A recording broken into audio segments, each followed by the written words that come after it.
Welcome to the Ad Nauseam podcast, where classical gourmands everywhere can finally get their fill. Join us for a delectable discussion of Greco-Roman civilization stretching from the Minoans and Mycenaeans through the Renaissance and right down to the present. And now, ladies and gentlemen, here are your hosts, Dr. David Noe and Dr. Jeff Winkle. Welcome, listeners, to episode 71 of the... What do we call this thing again? It's called the Ad Nauseam podcast. It's been a while since we've been in here. It has been a long time. Right. So it's episode 71 of the Ad Nauseam podcast, which is, we run this thing, don't we? We do, yes. It's something about classical gourmands. You eat something, you read something, you talk about something. Talk about something and eat something again. Talk about eating something. Yeah. What's been getting us down, Dr. Jeffrey T. Winkle? Well, I think it's a number of things. For me, it's the weather and the shortening of the days is part of it for me. Well, I have to correct you, as is my want. Yeah. The days are getting longer now. It doesn't feel like it, though. In Michigan, it goes backwards. Everybody knows yes, this, you right? know, Superman goes back and sees his shadow. Yes, exactly right. 8 more weeks of winter. I know. So since about the winter solstice, I guess that's December 21st. Yes. From that point on, it's a long stretch to smarch. It is a long stretch to smarch. Exactly. In which you still get that lousy smarch weather. That's right. And we've had a nearly polar vortex. We have. It's been frigid and cold. Yes. Both of us have been fighting the flu and not just the flu. I don't know, the serious one. The serious flu. We both had some of that COVID. Right. And boy. So and it feels like it's been forever since we've been in here. It's been a long time. I would say about 3 weeks. Yeah. How long do you think the listener wants to listen to us? Go on and on like this. I think we should probably wrap it up and move on from there. Wrap it up. Right. So we're back, is what we're saying. We're back. As always, I am Dr. Jeff Winkle. I'm here with my good friend, Dr. David Noe. And tonight we're talking Cicero. We are talking Cicero. This is right in your wheelhouse. Time for the big guy. This is my bailiwick. This is your bailiwick. Mm-hmm. Yes, the wheelhouse. This is your sweet spot, This is my sweet spot. So you're going to bring it. It's up my alley. Yes, excellent. I'm going to do what I can. All right, but before we do that, we have a shout-out. We have a shout-out and a long list of corregenda. Oh, no. Did we make all that? We made so many mistakes, especially me, but especially you. Especially me, too? Yeah. All right. Shout-out first. Yes. This one goes to a dear friend of mine, Mr. Bill Carson, who lives in Chesterfield, Michigan. Mm-hmm. And I've known Bill for well over a decade. He is, I would have to say, up to this point, hitherto, an occasional listener of the podcast. Okay. Now, you might be asking yourself, dear listener, dear viewer, why is an occasional listener getting a shout-out? How did he earn that? That's what I'm thinking. Well, it's because of his long friendship and devotion. He especially liked the episode Growing Up Classical. Oh, yes, with your daughter. With my daughter. Yes. And he liked the episodes on Thermopylae. Oh, we did. Which, as everyone knows, is the origin of the brackish tang. Right, exactly. Yeah. Excellent. So Bill is an ex-pharmacist. Okay. Yep, tapharmakon, nice Greek word. Mm-hmm. And was my Hebrew tutor for more than a decade. Wow. So a very capable guy. He knows Hebrew and he was a pharmacist? He knows Hebrew. He knows Greek. He's studying Latin in his retirement. Fabulous. Yes, this guy has been a tremendous blessing to me. Everyone in their life needs a Bill Carson. Really? Just a devoted friend. I really don't deserve him, let's be frank. Okay. All right. Well, thanks, Bill, for listening, and thanks for being such a good friend to Dave. Yes, who needs them, right? Yeah. So we got to get to some corregenda. We have to. There are some things that must be corrected. What First did we mess of all, up? Was this just from our last episode? I think it's just from the last episode. Man. First of all, Elgar was a composer. Edward Elgar was a composer. Mm-hmm. But there is, in fact, a painter, and his name is George Elgar Hicks. Okay. So if anyone's listening closely, in the last episode, right, someone, namely I, misidentified Elgar as a painter. I see. Okay. Not really the case. All right. It's hard to keep your Elgars apart. I've always found that, yeah. It's, how do we go? It's, we need more Elgar room, something like that. Exactly. A second corrigendum secundum, the second one, about minute 53 in the podcast. Well, that's really specific. It is specific. Are you sifting through these things? I have to listen to them. Okay. We can't just release them into the wild, undoctored, unvaccinated. All right, so what happened at minute 53, Dr. Noe, one of us at least, misidentified Alphaeus and Peneus as the rivers on the west pediment of the Parthenon. Okay. No. These are Arcadian rivers. Okay. These are the rivers in Arcadia in the Peloponnesus. Okay. In fact, nobody knows for sure who the rivers are on the west pediment of the Parthenon. All right. One is maybe the river Ilissos. and the other is unknown. Gotcha. We would have been better off just not even saying anything about it at all. Yes, I should have just, kept quiet. I gotcha. At that Okay. point. All right. Okay. Oh, we speculate about Lord Byron's line, talking about the envious eld. Envious eld. And Yeah. what is an eld? Yeah. Right. So I looked it up. And I found out that it means old, basically. okay, elder, right? It's a surname or a last name. It's from an Old Norse word meaning flame. But it comes to mean envious eld, envious old age. So antiquity is the idea. Gotcha. Lord Byron turns a phrase, carves a pillar, and still busting our chops. What? Seriously? 200 years Plus later. Yeah, God, sheesh, lay off, Byron. No kidding. Man. All right. Oh, my goodness. That's going to be the last of the No, corner. there's one more. There's one more. Okay, all right. Someone else, one of us, and it wasn't you, a little process of elimination, misidentified some of the elements in the British Museum as being from the Siphnian treasury. And that is not That's correct. not the case. Okay, No. okay. I was thinking of the frieze and the pediments of the Temple of Aegina. Okay, that's It in is in the British Museum, right? but the Siphnian treasury, the little bit that remains, It's at Delphi. is at Delphi. Yes. Why didn't you correct me at the time, Winkle? I was too distracted by my Elgars and my Elds at the time. Yes, I wasn't paying attention. We also got some hate mail. Wait, what? Well, you didn't get any hate mail. You got some hate mail? I got some actual hate mail. Oh, man. No, I've gotten lots of nasty looks over the years. I've got hate email, shall we say. Yeah, This week I got some actual hate mail. like physical mail. Yes, would you like to hear about it? I would like to. Okay, I'm going to hold it up to the camera here. You have it here with you. I brought it here with me Look at because this. it's burning. It is a postcard. It's a postcard. Looks like and a ransom note. It does. I think this is an act of grammatical terrorism. That's what it is. On the one side, it says Dr. David Noe and my address, and then it has letters that are cut out as though from a magazine. Exactly. Like the Unabomber. It says infinitives are verbs. With an exclamation mark. That's correct. And on the back, it has a picture of two ducks. Beneath one duck, it says juvenile. Yeah. And beneath the other duck, it says adult. Are you reading something into that? Yes. Really? I am being told that I am like the juvenile duck. And you're being schooled by the and adult? it's time for me to grow up. I am not exceeding expectations. Oh, man. Some quack sent me this Some quack. I got you. Some quack sent me this grammatical postcard. What does this even mean? Why would somebody be so upset about this? So one of the hallmarks of my teaching as a Greek and Latin scholar is that one must pay very close attention to the parts of speech. That makes sense. And thank you. And I teach my students to memorize the names of the parts of speech in Greek and Latin. Almost every trouble you have puzzling through a passage can be resolved by looking closely at the part of speech. Gotcha. You have to know what the word can do. Yes. Have you ever tried to pound a nail with a pipe wrench? Yeah, in a pinch I have. Yeah, and does it work? No, it's usually not very it's well. a mess. Yeah. You ever try to use a butter knife to screw on a switch plate or something like that? More times than I'd like to count. Yes, I have too. It doesn't work so well. No, it does not. So one has to know the tools. Yeah. So infinitives, I have to tell this grammatical coward who tried to call me out. It's unsigned, right? Unsigned. Yes.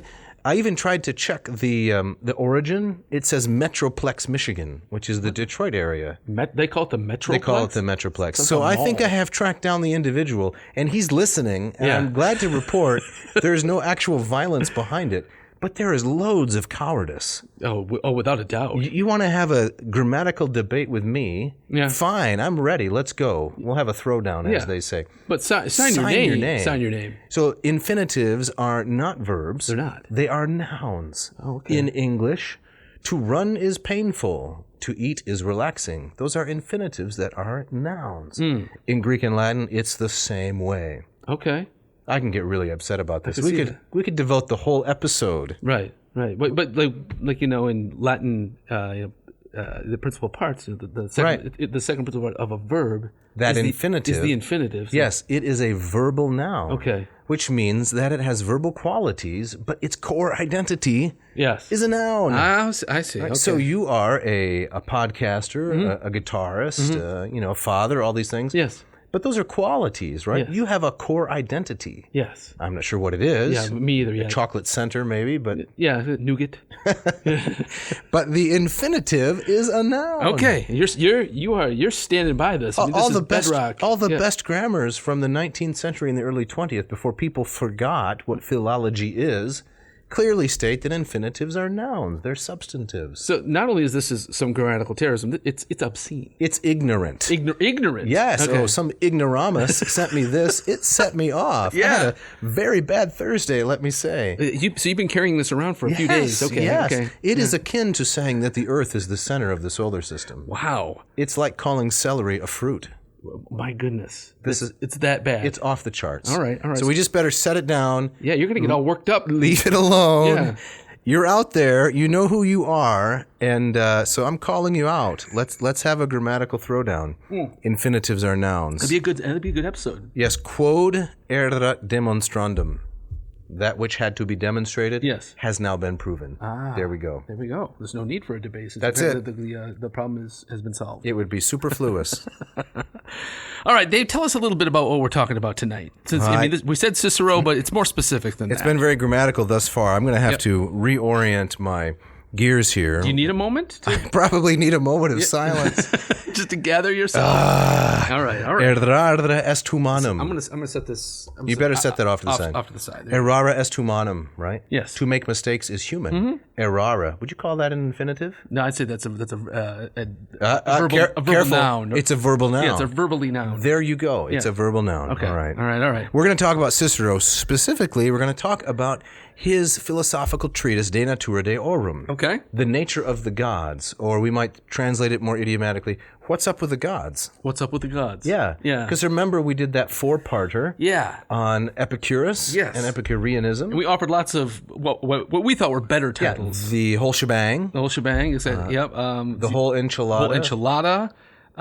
That's pretty much all I can remember. It, yeah. We didn't think that the nature of things was very good for De Rerum Natura, which is the title Lucretius himself gives his lovely poem. Cicero doesn't give it this title, but it's in the text, De Natura Deorum. And if the universe has a nature, Cicero wants to know, do the gods have a nature? So he asks this question, what is the nature of the gods? Okay. And I think what's up with the gods may sound irreverent, but it isn't, because I don't believe in these gods. They're not objects of my worship. Gotcha. So I think it's all right. All right. Now let me ask you this: so, as a Cicero guy, where do you think this treatise kind of ranks? Not necessarily in its importance, but in terms of how often is this read today? I mean, does anybody pay attention to this? No, I would say almost never. Really? And I would like you to define what it means to be a Cicero guy. Well, I mean, just to let the audience understand what you mean by that. Well, term, we got some in talk. This is the persona you wrote your dissertation on. That's correct, right? And all I mean by Cicero guy is that this is someone you know a lot about, and you also have a great admiration for. I do. I know, particularly as a Latin stylist. Yes. You have a great admiration for Cicero, so that's what I mean. Okay. Yeah. A personal affection, actually. Yes. I grew to actually love the man, after studying him quite intensely for a few years. A similar feeling that you have for Apuleius. I suppose I don't. Don't you have a kind of affection, admiration for Apuleius? I have an affection for the novel that he's associated with, not so much for the man himself. I think we just don't know that much about him. But I think it's very interesting is that when my connection to Cicero is much more him as someone wrapped up in the political turmoil. Yes. Near the end of where his life ended. In the 50s and the 40s. That's right. So I think of him more kind of as a player in that fascinating drama, more so than I think of him in terms of what were his philosophical beliefs, right. or as a stylist. Okay. Yeah. So where to place him as a philosopher generally? You're asking. Yeah. And where to place De Natura Deorum? Yes, that's exactly what in his oeuvre. We're doing that now. No. Okay, sorry. I can't pronounce French at all, but I just like to try to goof around. Yeah.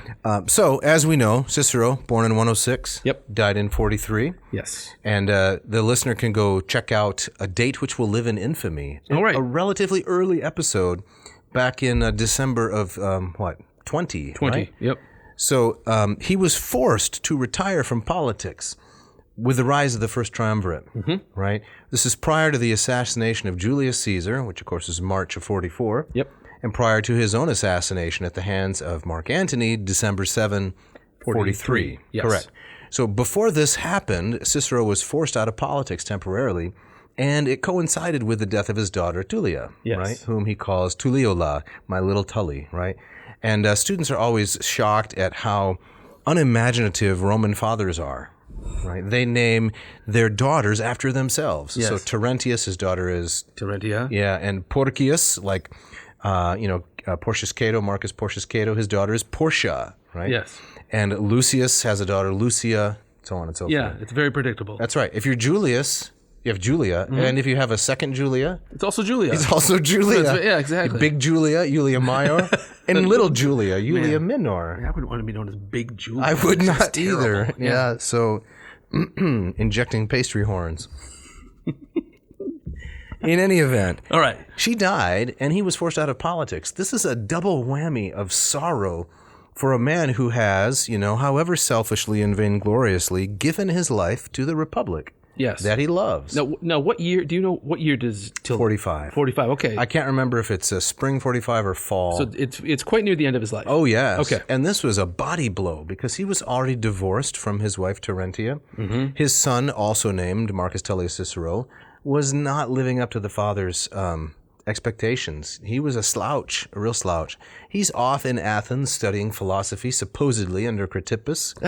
But you got to, what a shadow to grow up in. Oh, it's terrible. Yeah. I would never want to be Cicero's son. Kind of reminds me of Tom Hanks' son, Colin. I don't know anything about him. But he's got one son that's kind of Overachiever? He's got a reputable actor. He's got a career, Okay. and he's got one who's just kind of a schmuck. Oh, really? Yes, and just because Are you, exposing ad nauseum to libel here? come after me, Tom. All right. Oh! I love Tom Hanks, but it's fairly well known that he has a son that's kind of a little bit gone off the rails. Really? Right. Okay. But I have to think part of that's growing up as Tom Hanks' son. Yeah, who could ever live up to that? Right. Incredible voice. So Marcus Jr. Marcus Jr. is often in Athens studying philosophy, a story told to us in De Officiis, one of the other of Cicero's the most important philosophical work, and this is probably second or maybe third, but we'll get to that. Okay. And he's off there supposedly studying, but really just partying, and Cicero writes a 3-book screed.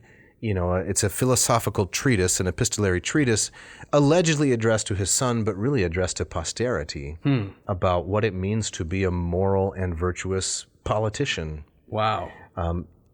Interesting to note about that son, and we may have talked about this in another episode, is that his son survived all the political turmoil and was given a minor post by Augustus, Octavian, later on. Really? And this seems to have been motivated by guilt. Well, because Augustus sold his dad Exactly. out, right? Augustus had allied himself with Cicero and said, I'll protect you against Antony. At the last moment, Antony and Octavian cut a deal. Octavian is Augustus. And, of course, the cost was Cicero's head. Yes. When Augustus was later asked about Cicero, what kind of a man was he? You remember Augustus famously said he loved his country, which is really very nice thing to say, but no kind of commitment on was he in the right or was he in the wrong? Right. Because everybody loved his country, supposedly. All It's Romans kind of a weasel answer. It is a throwaway answer. Yeah. It's polite, but it doesn't commit you to anything substantive. Right. Yeah. But out of some sense of guilt, perhaps, Cicero Jr., Marcus Jr., was given a post in the imperial administration. And does he kind of disappear from history? Absolutely. Okay. Yeah. And that would have been terrible also, right? Have a famous father that you never really knew, kept you at arm's length, and made incredible expectations of you. And then wrote a whole giant book Correct. of with his cannons aimed at you. Correct. Yeah. And then he dies, and now you just have to kind of wander on your own. Man, Terrible. That's rough. Right. That is really So rough. Cicero retires from politics, and in an incredible burst of activity, he writes these 3 major philosophical works. All in this short time period. Yes, also the Tusculan Disputations. So the Tusculan Disputations, the Latin title, got to be a little bit,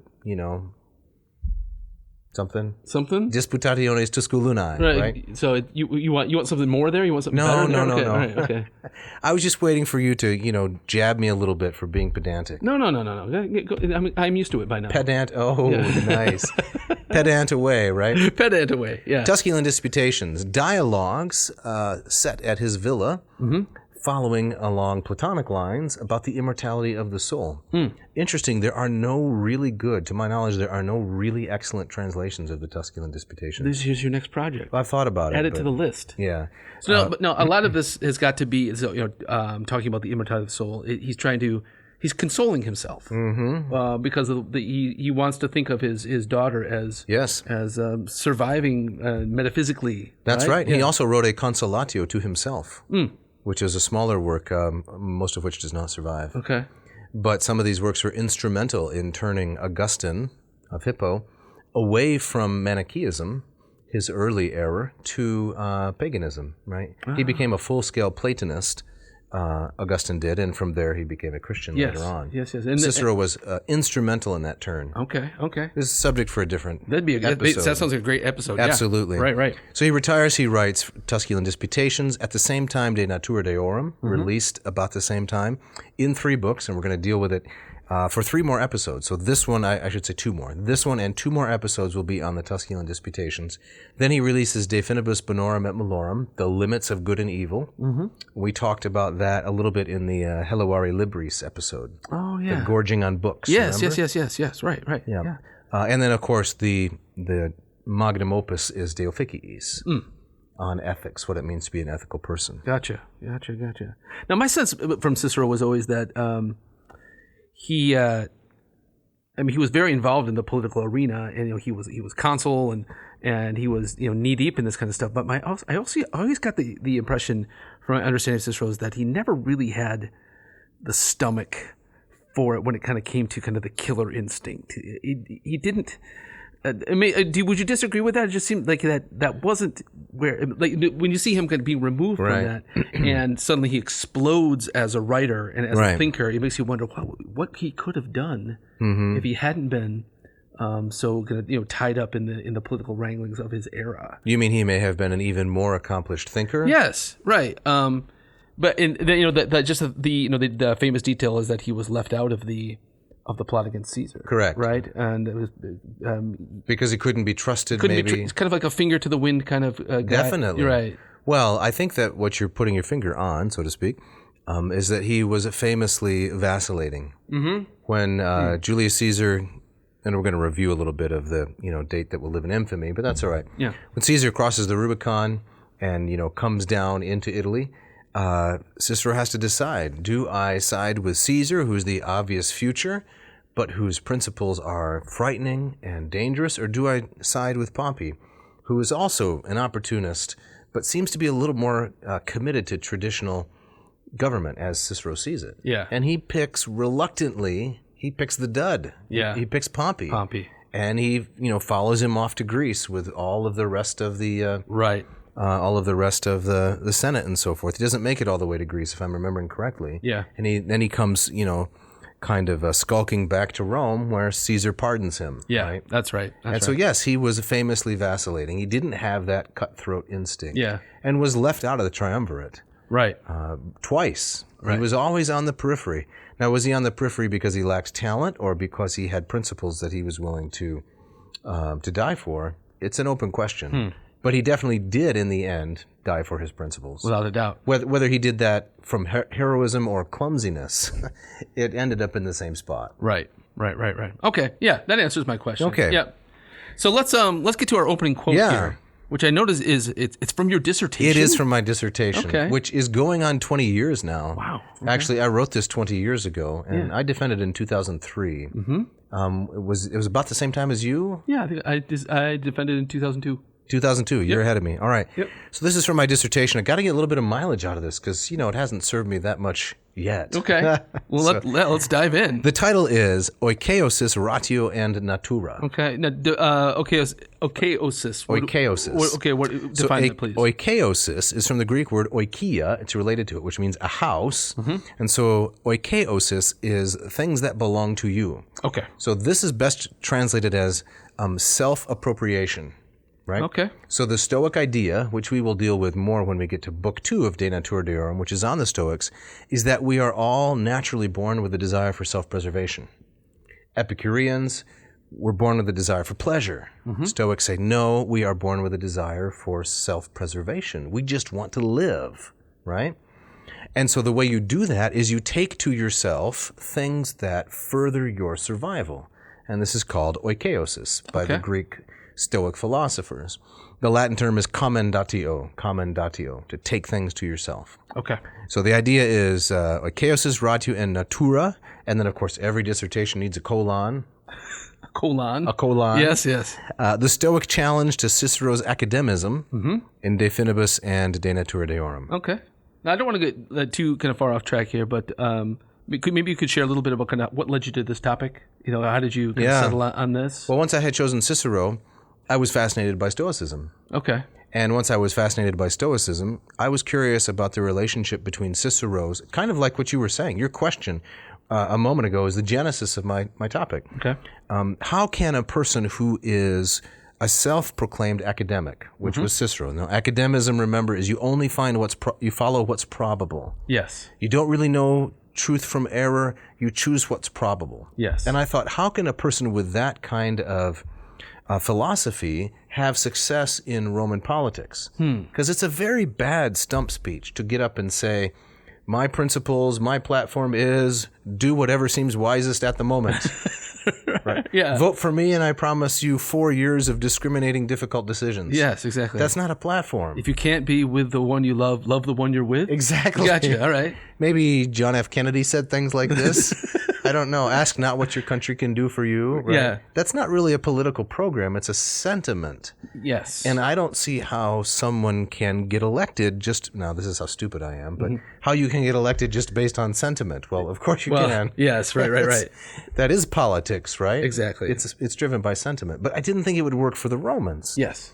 So in Roman politics, you have to at least give lip service to supporting the mos maiorum, right? Yes. The tradition of the ancestors, pietas, dignitas, auctoritas, all these tosses, right? Yes.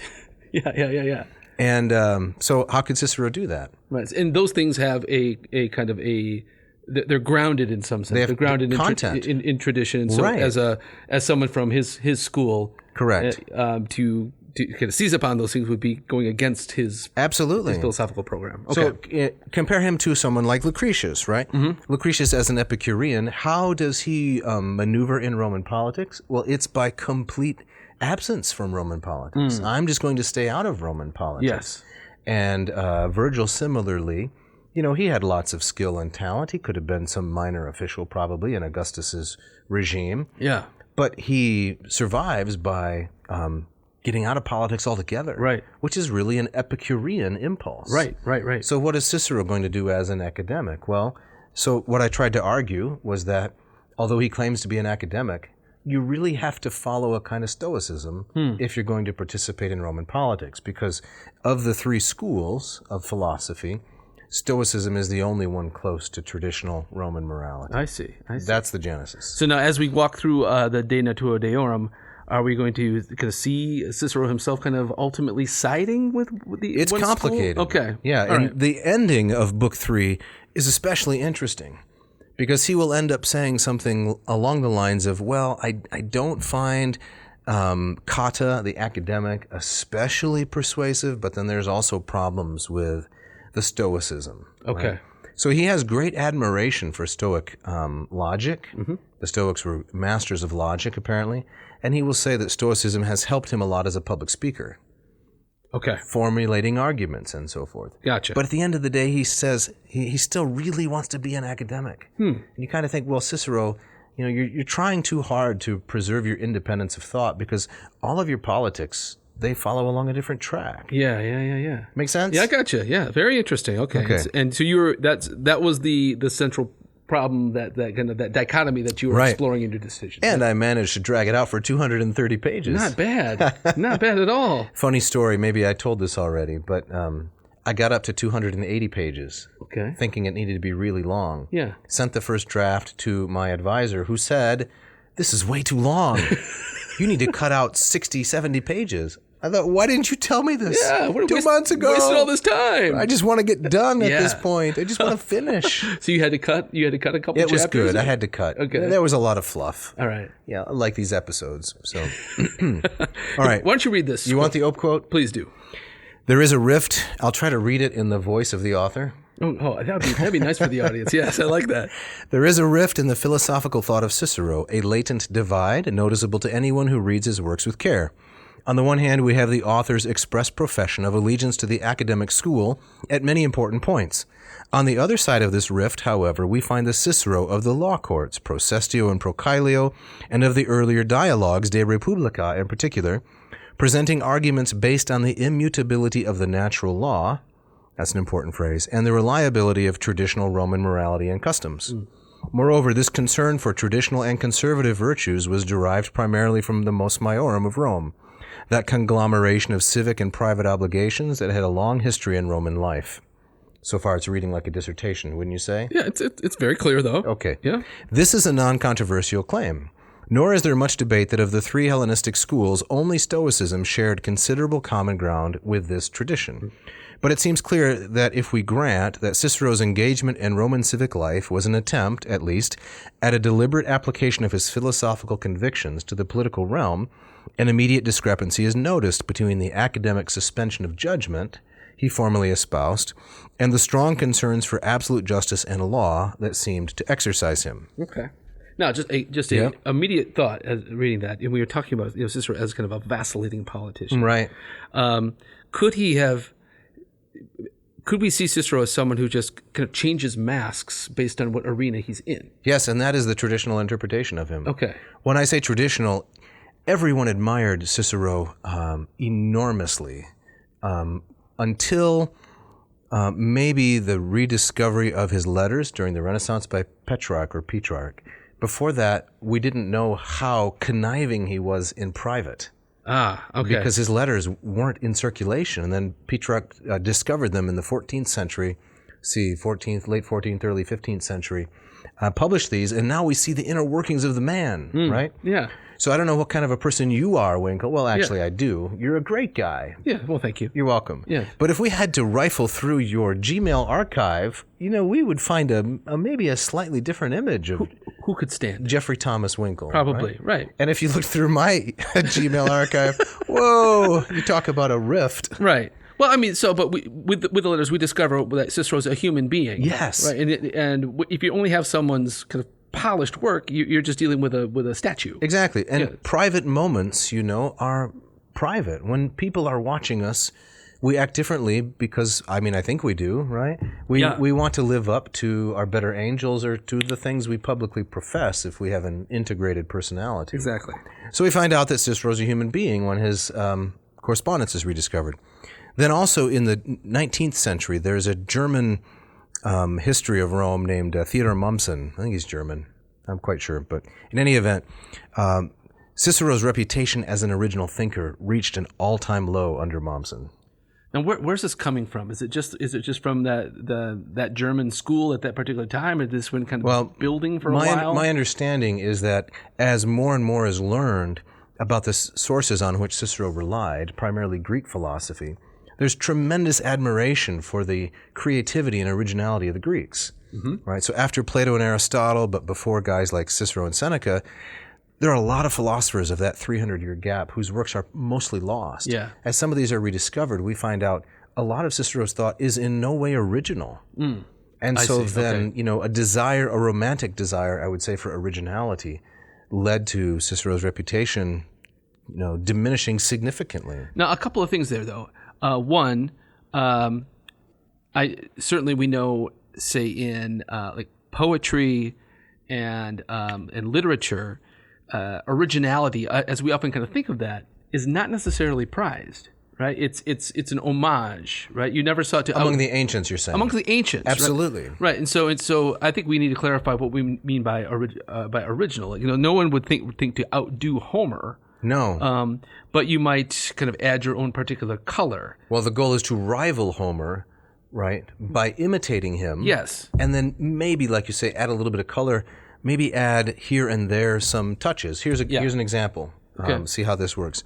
So the epic simile in Homer, the world of human society is compared to the world of nature. Yes. So when Hector attacks the ships, the Greeks come stumbling out of the burning ships like wasps from a burning hive. Yes. Right? So what does Virgil do? He says, well, I'll take the Homeric simile and I'll imitate it, but I'll innovate on it by comparing not men to nature, but I'll use something in nature and illustrate it by comparing it to human society. The old switcheroo. Yes. Which is brilliant. Yes, it is really brilliant. So in the, somewhere in book 1 of the Aeneid, he talks about, when the storm is calmed by Neptune and the winds all obey, so there's nature, it's like when a good orator speaks in public and people stand there with their ears on end. Auribus aurectis, I think is the phrase.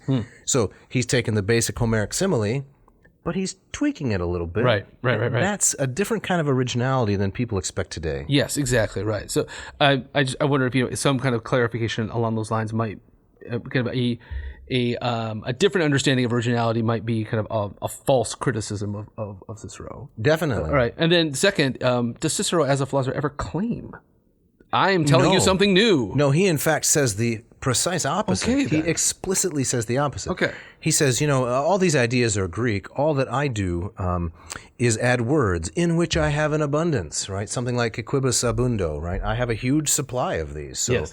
I get my ideas from the Greeks. I just translate them. He uses the word translate. I translate the ideas into Latin for my countrymen. Right. And I think when you consider that, how much we owe Cicero in changing Latin from a kind of a rustic language to a language that is rivals Greek. To some degree, then the very fact that he's doing what he's doing by translating things is an act of originality in and of itself. It is. It's a huge service to his countrymen. Yes. It's a huge service, and that's really why he did it. Okay. So I think you have opened a rich vein here of discussion, and yes. I'm thankful because the concept of originality, very different in antiquity than today. Yes. Right? So you can think of music also, right? I'm going to get outside my realm, but my understanding is that, the classical composers, a guy like Haydn and Mozart, they learned Bach really, really thoroughly before they wrote their own stuff. Their desire was not to start from scratch, but master the form. So Cicero is just using other people's stuff, and there was a time in the 19th century during the Romantic period where that was considered really unbecoming. Okay. But that's changed now. I think so. Okay. Yep. But it took a long time. It took a long time. So now his reputation has been revived. And when I wrote this in early 2000s, I was riding the crest of that wave a little bit. Okay. Imagine me riding the crest of a wave with Cicero. Yeah, I'm thinking. Got that image? I'm seeing you on a boogie board With some Bahama shorts. Yeah, exactly. Yeah. With Cicero. With Cicero, yeah. And so I was relying on a number of really great scholars. Okay. A. Long, whom we've talked about before. Yes. And then another volume that I want to quote from here also by a scholar, J.G.F. Powell. Okay. I know you're going to say... What? Why so many initials? Too many initials. Way too many. Yeah, exactly. Right. J.G.F. Powell, a fantastic scholar, wrote this Oxford volume in 1994. Okay. Right before we entered grad school, about the time we entered grad school. So it was kind of hot off the press, more or less, when you were starting to put this together. That's right. Yep. And the title is simply Cicero the Philosopher. Okay. And in it, he is rehabilitating Cicero's reputation as a thinker. Now, not an original thinker in the way in the way we might think today. Yes. Like, these are brand new ideas. Right. No, but he's synthesizing Greek thought and representing it to his countrymen. Yes. It's Gotcha. a useful task, I would say. Yeah, it struck me too. I might be getting a little bit ahead of things. Mm-hmm. But so the De Natura Deorum, Right. it's a dialogue. Yes. Yes.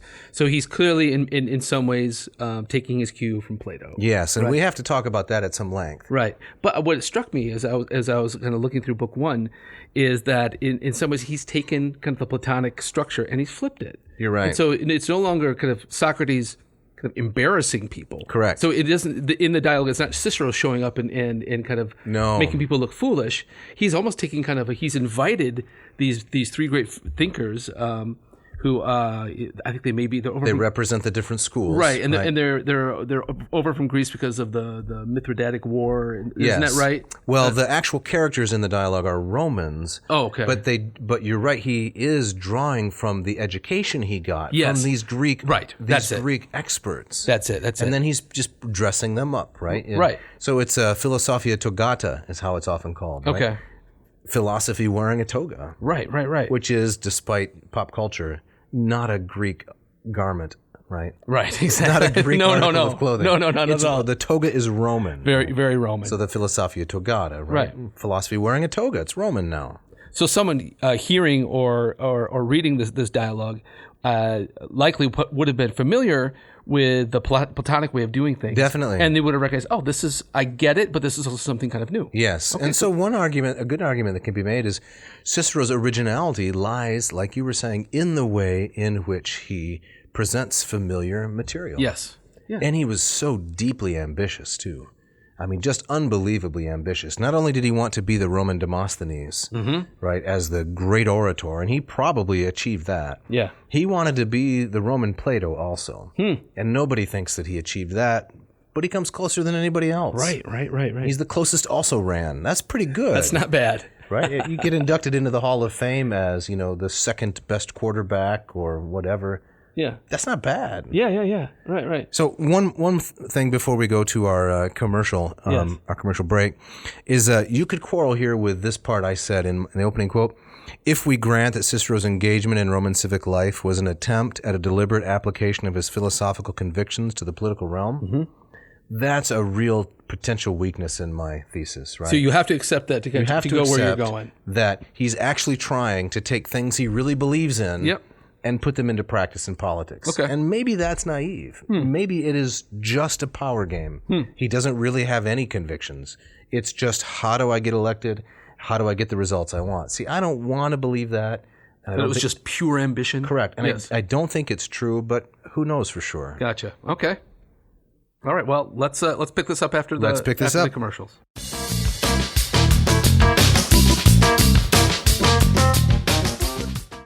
This episode of Ad Nauseam is brought to you by Hackett Publishing, with offices in Indianapolis, Indiana, and Cambridge, Massachusetts. That's right. For almost 50 years now. This is the 50th anniversary, Winkle. Oh my gosh. 2022 is the 50th anniversary of Hackett Publishing. Well, yes. What have they been doing for 50 years? They have been providing readable, affordable, really well done translations of course, the classical works we're most interested in, but stuff from all corners of the world. I learned just recently that my daughter, who is studying classics, down in Texas, is using the Stanley Lombardo translation of the Odyssey in one of her classes. Excellent. I'm using it right now in the myth class I'm teaching. The Lombardo translation? Yes. This is the one of, the D-Day is the Iliad, yes, right? This has got the Earthrise photo from the moon. So what is the genius behind that presentation, do you think? What is it getting at? It's like the ultimate journey. The ultimate journey is to go to the moon. It's like as far away from home as you can get. Right? So it's an evocative, emotional photo to illustrate the content of the Odyssey. Yes, and Hackett does that so well with so many different things. I've seen it primarily in their classical works. I'm not sure about the others, but I love what they've done with the Greek tragedies and Homer. Well, and they have a large catalog. Yes. Wonderful things on offer. I'm teaching this LLPSI course now, the Lingua Latina per se illustrata. It just launched. It's doing well. Here's the tie-in. Yeah. If they sign up for my course, they go to Hackett, they get Lingua Latina, Familia Romana, and they get 20% off. Yes. And free shipping. But that's an offer not just for your Latin students. No, it's everyone. Everyone gets this, right? So if they go to hackettpublishing.com. That's correct. And any text you want. You wander down the aisles with your squeaky wheel grocery cart. Right. Yeah, with your satchel. Okay. Right? And then you drop some things in there. Yeah, and you type into the coupon code. I believe it's AN2022. That's correct. 2022, new year. Yep. And you will get the 20% off and the free shipping. Check it out. You can't miss. Yes. This episode of Ad Nauseam also brought to you by the Moss Method. Jeff, it's just by Moss Method. We dropped the, remember? Oh, that's right, exactly. Am I going to get an angry postcard from you? You're going to get an angry postcard. By Moss Method. Yes. Okay. So the Moss Method for Greek, there I did it, is a program that will take you from neophyte to erudite. Correct. If you know little or nothing about Greek, I can teach you how to know a lot about Greek. I've taken my 20 years plus of study and teaching, put them into this program. Go to mossmethod.com. Check it out. Sign up. Yes. And you'll get to interact with me 1 hour per week during our Moffus hours. Moffus hours. That's right. Excellent. Check it out. This episode of Ad Nauseam is also brought to you by Ratio Coffee. Yes, Ratio Coffee, Portland, Oregon. They have been bringing a delicious coffee for several years now through their Ratio 8 and Ratio 6 automatic pour-over machines. Yes, these are beautiful machines. Gorgeous. We each of us, you have one, I have one. You've got the 8. I've got the 6. Yes. Every morning, reliable, delicious cup of coffee. Well, I missed a couple days, I got to tell you. What happened? Well, when I was down with, the virus, Yes. I went off coffee for a couple of days, and it was an interesting experience, but I soon returned to coffee. Well, you just couldn't make it down the stairs? I couldn't make it. You mean, why wasn't I brewing coffee? Yeah, exactly. It kind of takes away your appetite, and it changes everything. You had that experience, right? I do, yep. But I was so glad to return to not some bilge water stuff you scrape off your mud flap or into a mug, Exactly. Or leave it roasting on some scorch pad. Oh, that's terrible. Exactly. But no, something made by Ratio. I'd like to read a quote from the New York Times, and let's face it, if it's in the New York Times, it's true. It's got to be true. They say Ratio 8 was designed by a Portland, Oregon company that is to coffee what vintage Marantz was to stereos. I got to admit, I don't know what that means. Did I pronounce that correctly? I don't know Marantz. Marantz, I guess it's a good stereo. I'm some barbarian. Yeah, let's return to the quote. It's by nerds for nerds. Under all that brushed nickel and polished wood is a serious machine. Wow. So there you have it, the New York Times, the Gray Lady, right? The Gray Lady gives it the thumbs up. She does. She Yes. says that the Ratio 8 is a phenomenal coffee machine. Excellent. Yes. And our listeners can benefit. They can. If they go to ratiocoffee.com. RATIO coffee.com. We'll throw it up here. Mishka will put it on the screen for us. And they can choose the 6 or the 8. And they can get 15% off. And the coupon code is ANCO. ANCO. And there's more, right? There's more. Yes, they go to ratiocoffee.com/ANCO. Yes. Right, being ad nauseum. They can sign up for the giveaway that we're still running. Excellent. Apparently, you folks don't want a free coffee machine. What's wrong with you? I don't understand. Come on now. So listen for the secret code. It's 4 digits. And go to the site, put it in. You could enter the new year. You're still entering the new year. Yeah. Well, yeah, we're still. Are we still entering? Yeah, we're 3 weeks in. You think the days are getting shorter I know, still. we're going backwards, yeah. And you could win a free Ratio 6. Yes, so pay attention. This episode of Ad Nauseam also brought to you by the Gold River Trading Company. Yes, brand new sponsor. Excellent, very exciting. Yes. And they deal in tea. Premium tea. Premium tea. Now, we have so many loyal listeners, so many folks sending us emails, interacting, occasional hate mail. Yeah. It's a lot of fun. It's a lot of fun. But not everybody's a coffee drinker. Right? It's hard to believe, but I know. Yeah. So we are delighted to say that we now offer something for you tea folks out there, too. Excellent. So what's this all about, this Gold River Trading Company? Well, the Gold River Trading Company is a brand new company that wants to offer American consumers a wonderful, delicious premium tea. Gotcha. And I think a part of their deal is that sometimes tea is not seen as particularly American. That's right. In America, tea is occasionally seen as something that other people drink. Right. It's kind of maybe sort of a parlor British kind of thing. Too Britishy. Yeah. Are you familiar? Have you watched this very popular show, Ted Lasso? No, I haven't. Okay. Well, that's a running gag in this. It's a lot of drinking tea? Well, he's an American coaching soccer in England. Okay. And of course, everywhere he goes, people are offering him tea, and he doesn't like it because he's a coffee drinking American. Right. Well, when I first visited England, jolly old England, yes, and it was tea time, inevitably somebody would say, "I'll be mother." What? Yeah, and what is that? What does that even mean? It means that, they probably don't say it anymore because it's not woke, but at the time, 20 years ago, they said, "I'll be mother." It meant I'll be the one who serves the tea and puts the milk and sugar out for you. Gotcha. So I was really puzzled by that, and as a coffee-drinking American, I was a little put off. Yeah. I'm not going to be mother. What are you talking about? But I have learned to enjoy a delicious cup of tea. Yes. And that's provided by the good folks at Gold River Trading Company. Right. So they offer a chamomile. They do. A green tea. Yes. They have an American breakfast tea. Yes. 1776 American breakfast, and the gunpowder green. Well, that sounds dangerous. Well, it's delicious. Yeah. And you've seen the packaging, right? Oh, I love the packaging. They come in these little tiny silos of sealed goodness, right? Yeah. And inside are these pyramidal Yes, exactly. Pyramid shaped. Yes, pyramidal. You going to dumb it down for the audience, Michael? Well, you might have slurred a little bit. All right. Yeah. These pyramidal sachets. Sachets? Sachets. Yeah, I think that's Okay. right. Yeah. Which contain not just the off-scourings of some kind of dust that you put together from twigs in your yard, but premium tea leaves. Why are you laughing? We previously talked about things scraped from mud flaps, I believe, right? So, yeah. That's the theme. Yeah. Most tea bags use leftover tea dust and fannings. Oh, that's disgusting. Yeah. But not Gold River. No, that limits the flavor and the benefit of the tea. Gold River Trading Company uses whole leaf tea, as you can see from looking at the sachets. Sounds great. So how can our listeners benefit? Okay, so they need to go to the website. And the website is goldriverco.com. That's correct. Gold, we hope you can spell that, River, C-O, Yep. as in, company, .com. .com.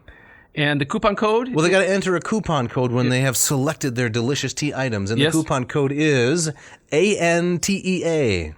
So ad nauseum. Ad nauseum. TEA. Yeah. TEA. TEA. Just like you'd spell tea. Yes. So they're going to up the ante. Oh. You like that?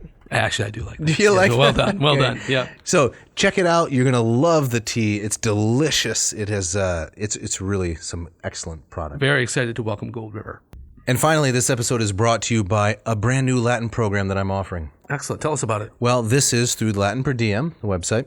This is the Lingua Latina Per Se Illustrata, right? Your favorite Latin textbook. My absolute favorite textbook published by Hackett. So in this course, for $199, you can get a large slate of instructional videos where I am teaching a live audience.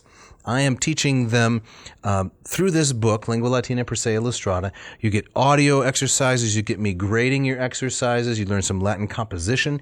We're running the beta right now. The beta filled up right away. Fantastic. And soon we'll be opening it up for a broader audience. Excellent. So you want to go to latinperdiem.com/LLPSI okay, and check out the offering so that very soon you can sign up. And if you really like this episode on Cicero and De Natura Deorum, and you already know some Latin, you can watch me teaching others this high-level masterclass in Latin based on Cicero's De Natura Deorum. The very thing we're talking about today. That's correct. Excellent. It's available for purchase. A lot of people have signed up, seem to be really enjoying it. So after the class meets, I send the link, and then other students, actually from a broad range of different kinds of individuals, are watching and following along in their Latin textbook, their Cicero, and gaining some real good knowledge of this author. Sounds fantastic.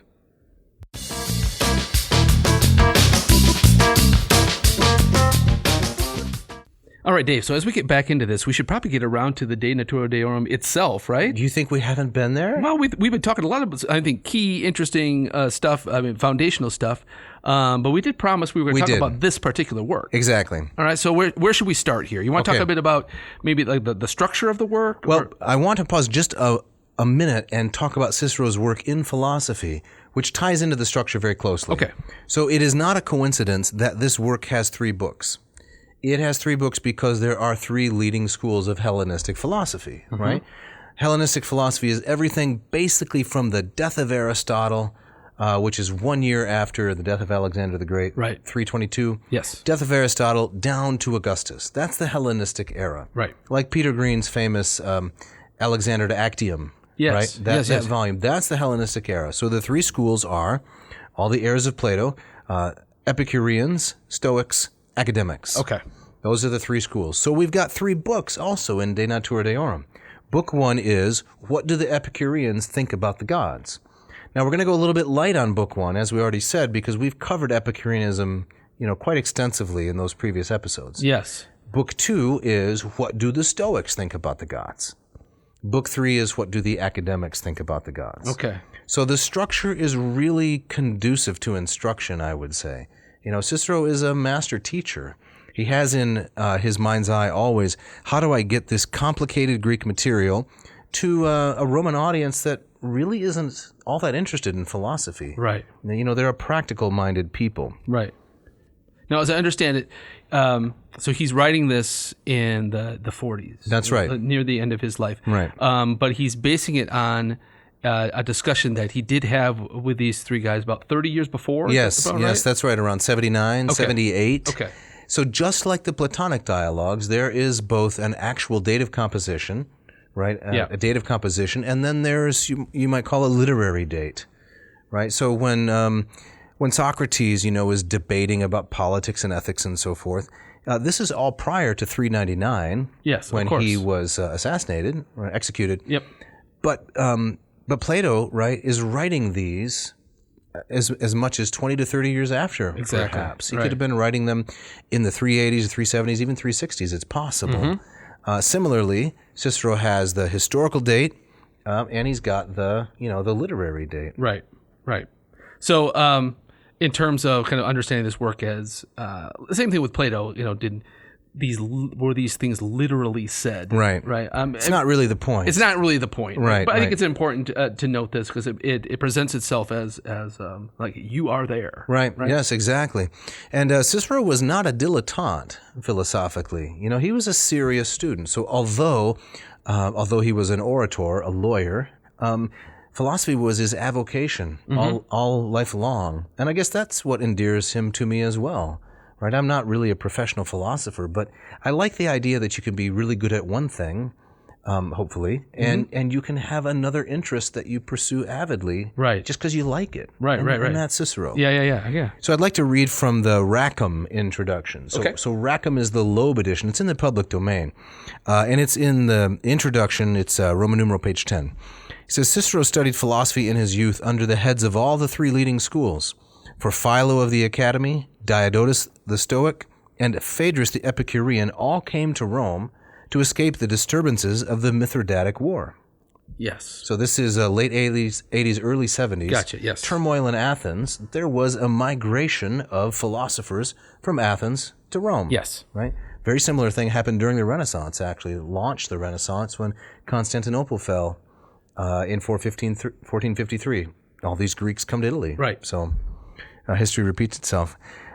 Rackham says, Cicero gave 2 more years to study in his maturity. At the age of 27, he withdrew for a time from public life, spent 6 months at Athens studying philosophy under the Epicureans, Phaedrus and Zeno, the academic Antiochus, and then he passed on to Rhodes for rhetoric. In Rhodes, he met Posidonius, the leading Stoic, as Diodotus had stayed in Rome as a guest at Cicero's house and resided there till his death. When Cicero went home and resumed his public career, he still continued his studies in his intervals of leisure, as appears from many passages in his letters. And when under the triumvirate his career flagged, he turned more and more to letters, that is, to literature. So he wrote De Republica, modeled after Plato's Republic, and he wrote the Laws, De Legibus, also modeled after Plato's Laws. Yes. So a Renaissance man. Definitely. Yeah.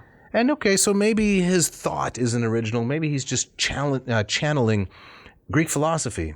He's doing a service to his countrymen. Right. Now you used the metaphor of music a while back. I tried. Right. Yeah. And so I think that's very apt in that I think language and music have a deep correlation in that when you hear like a work of Mozart, it doesn't take long. It doesn't take a few bars to know that's Mozart. That's him. But there's an element, of course, that you can't put your finger on. Right. And so I think that the same thing with Cicero's style. Right. And I imagine hearing him speak.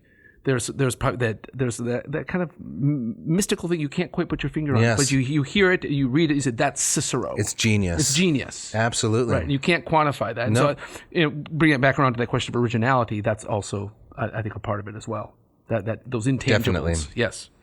We should say something about the data composition. Okay. Right, because our listeners are serious students of the classics. Yes, they are. A little bit of throwaway flattery there. Nice. But it's true. It's true. Of course it's true. So Rackham says, in the preface to Divination, another Cicero's work, Cicero gives an account of his philosophical authorship. We read there, he finished his 3 books of De Natura Deorum, What's Up with the Gods, after he had published his Tusculan Disputations, and that then, to complete his treatment of the subject, he began on divination, intending to add a treatise on fate. The preface quoted was written soon after Caesar's death, but the work itself came before it, as was De Natura Deorum. So then we have a lot of, here I'm not quoting, but we have a lot of references in Cicero's letters that help us secure when he wrote these different philosophical works. So it's a real gold mine that his letters survive, because otherwise we wouldn't know really where to put these. Yes. Yep. Hey, before we continue, we should probably drop that secret code. Oh yeah, let's get that code in there. So for the ratio contest, the code is 6567. Should we drop our voices conspiratorially? Yes. 6567. There, I hope they heard that. All right, so we have more. You want to talk more about the structure? Maybe should we do some Latin? Or I think we're almost ready for some Latin, but I got one really juicy quote here from Rackham. Okay. So he says, in a letter to Atticus, I'm quoting Rackham here, the introduction to the Loeb edition. In a letter to Atticus, a little later, occur the words from Cicero, quote, before dawn, as I was writing against the Epicureans. Isn't that interesting? Don't you ever get up before dawn to write against the Epicureans? It's never happened to me once. Never? No. I've woken up before dawn to go down to get some cold pizza. Yeah. but never to write against the Epicureans. Hey, did you see that meme I sent you this week? Which remind me. So this is Goya. Yes. You got to describe that if people haven't seen it. It's Goya's painting of what? It's Kronos eating his children. Yeah, Saturn or Kronos eating his children. Yes. It's so disturbing. It's a gruesome painting. Right, but this hilarious meme has forever drawn the poison from it for me. Yeah, and it's I believe it's a young woman, yes, right? It's a university student, yes. right? And she's in the same pose, but instead of she's biting in the same pose as Saturn, instead of biting the head off a god, right. She's eating pizza. She's eating a piece of leftover pizza. And the energy and the composition and the style. Yeah. It's really funny. It is very funny.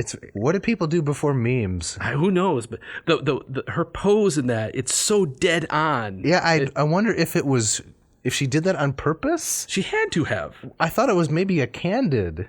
No? It just happened to look. No, it's way too close. It cannot be a candid. But the look in her eyes and the appetite she has for that old pizza, it's spot on, as they say. Maybe Mishka could throw that up on the screen. Oh, that's really funny. It's a good one. Yeah. Really funny. So he's up before dawn writing against the Epicureans. Yeah. So right, you set your alarm clock, I don't know, 4:50, 5:15? Yeah. I got to get up and I got to din the Epicureans because they're all washed up when it comes to the gods. No, I don't think he set the alarm clock. I think he was so Juiced. riled up. He was juiced. Tossing and turning. He says, I got to get up. I got to make it clear that light a lamp. Exactly. Yep. If you adopt the Epicurean position on the gods, everything's going to fall apart. He uses this phrase, magna confusio, perturbatio vitae, the disruption of life, and sizable amount of how shall we translate confusio? I can't say confusion. No. A turmoil of life and a sizable amount of angst. There we go. Is going to ensue. Yeah. So I think it was bothering him so much he had to get it down. That's right. Yeah. Probably skipped his coffee or his tea. or his tea. Right. So we ready for some Latin? Let's do it. We've laid out the structure, I think, of the work pretty well. Mm-hmm. And the guy in Book 1 is going to be a poor Epicurean named Velleius. Is he going to get flayed? He is going to get flayed. Okay. Yep. And it's going to be mostly the Stoic, Balbus, who's going to come back at him in Book 2. And then we get in Book 3, Cotta. Who's the academic? He's the academic. Okay. And many scholars say that Cotta is Cicero's most interesting character. Okay. And I agree with that. All right. He's a good stylist. You ready for some Latin? Let's do it, yes. All right. Now, this is a brilliant first sentence. It's long and beautiful. Cum multae res in philosophia nequaquam satis adhuc explicatae sint, tum per difficilis brute, quod tu minime ignoras, et per obscura quaestio est de natura Deorum. Quae et ad cognitionem animi pocerem est, et ad moderandam religionem necessaria. All right. You're going to give us Rackham's translation. Sure. Right? Sorry. Rackham and Stackham. Rackham and Stackham. So there are a number of branches of philosophy that have not as yet been by any means adequately explored.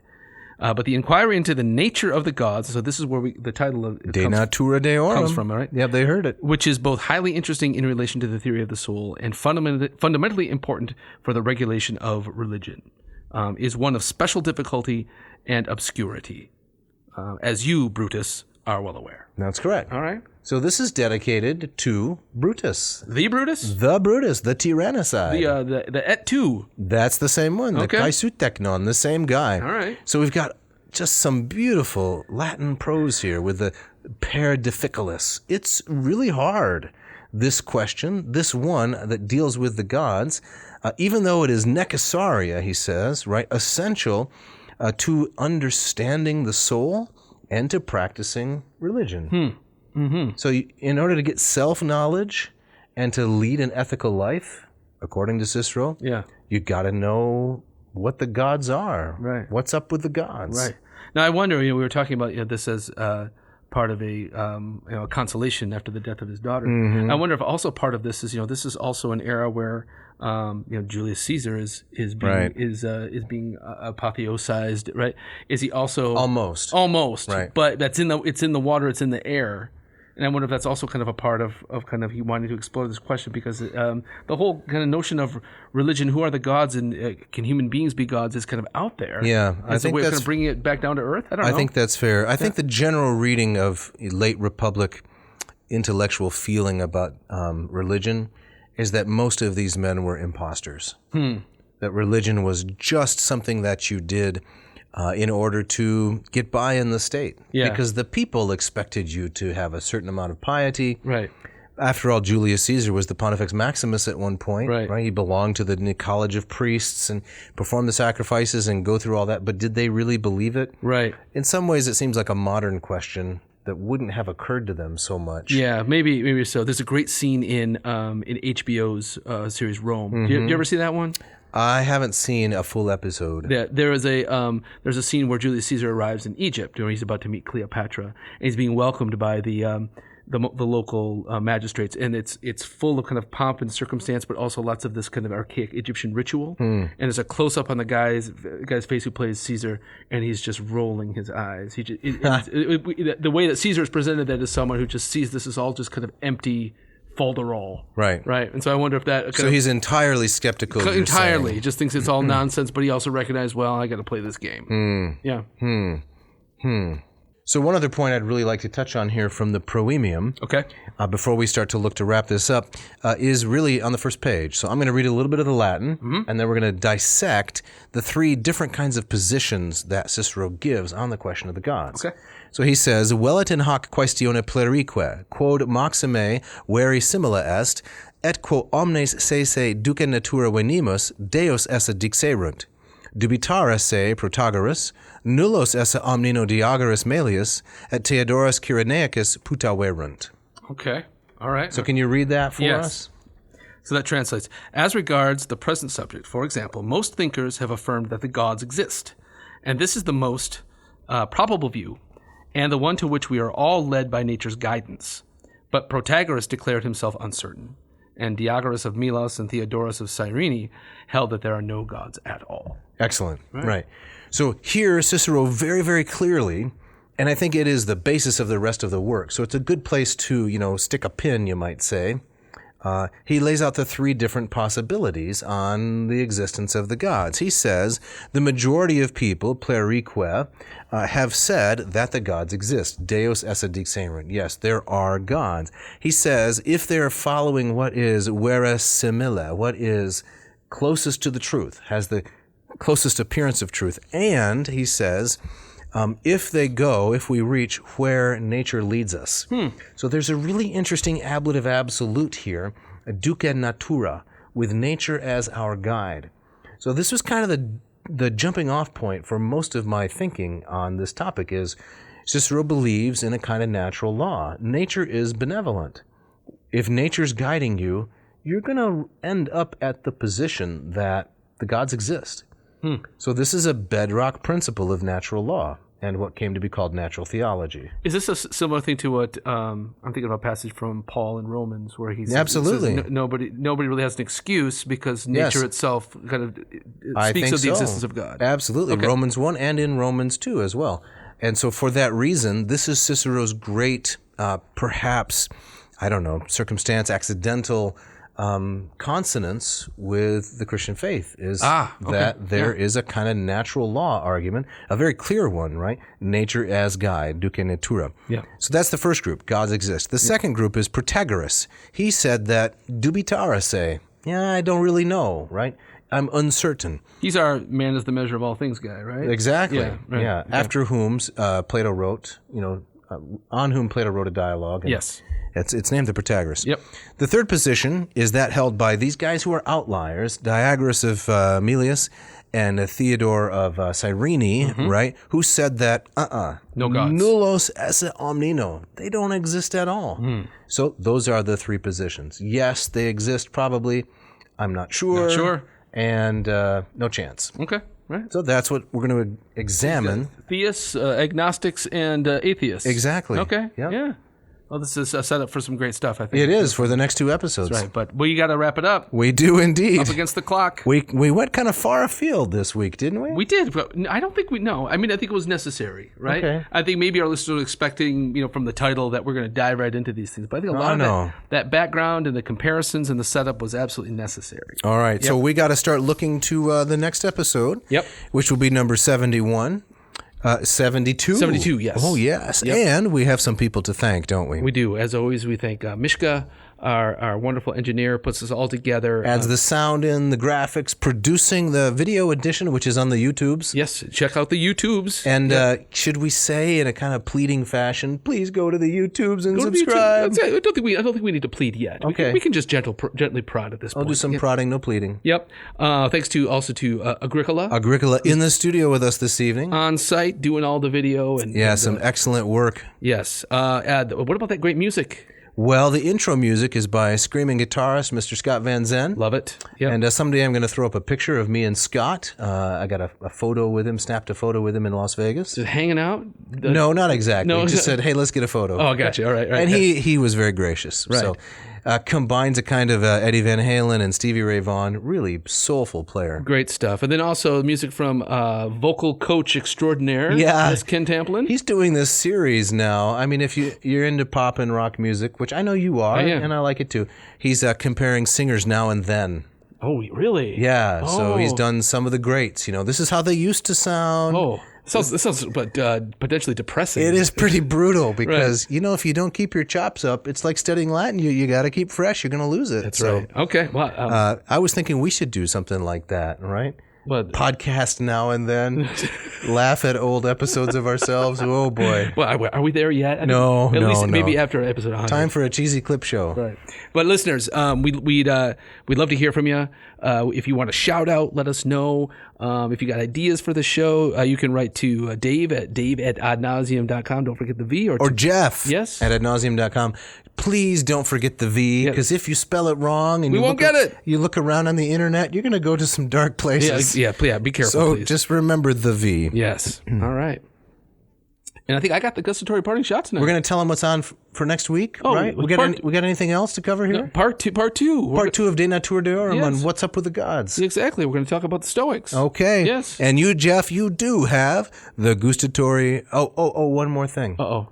You can now rate a podcast on Spotify. You can. If you're listening to this podcast on Spotify, please, give us a couple stars or however many you want to. Yes, that helps us, our visibility, and that's right. It makes us feel good. It does. Yes. All right, let's have it. All right, this comes from one Sister Noella, who is also known as the Cheese Nun. No way. I have no idea what this means. The Cheese Nun. And she says, cheese is all about the dark side of life. What does that mean? I have no idea, but I kind of like it. I was cheesy about I like it too.